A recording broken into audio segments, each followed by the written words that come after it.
সাংবাদিকবৃন্দ, আপনারা ইতিমধ্যে অবগত আছেন, গতকাল রাত্রিতে বাংলাদেশ জাতীয়তাবাদী ছাত্রদল কেন্দ্রীয় সংসদ হতে প্রায় 30টি জেলায় কমিটি দেওয়া হয়েছে।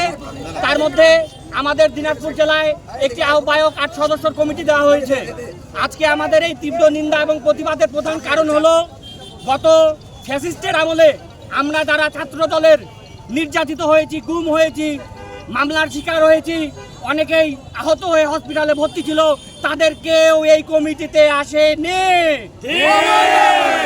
এই কমিটি পকেট কমিটি দেওয়া হয়েছে। আপনাদের মাধ্যমে আমি বর্তমান প্রধানমন্ত্রী তারেক রহমান ভাইয়ের দৃষ্টি আকর্ষণ করে বলতে চাই, অবিলম্বে এই কমিটি এবং এই চাঁদাবাজ কমিটি আপনি বিলুপ্ত করে ত্যাগীদের মূল্যায়ন করে নতুন করে কমিটি দেন।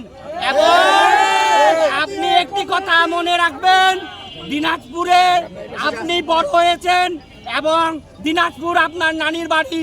এটি আপনাকে খেয়াল রাখতে হবে যে 5ই আগস্টের পর কারা মাঠে ছিল, কারা ছিল না। আমরা যারা এখানে আছি, অধিক ভাইরা জেল খেটেছে, মামলা খেটেছে, রাতের পর রাত বাইরে রাত কাটিয়েছে, কিন্তু তাদের নাম এই কমিটিতে আসা হয়নি। আমরা এই কমিটির নাম দিয়েছি এক নায়কতন্ত্র কমিটি এবং পকেট কমিটি। এই পকেট কমিটি আমরা অবিলম্বে বিলুপ্তি চাই।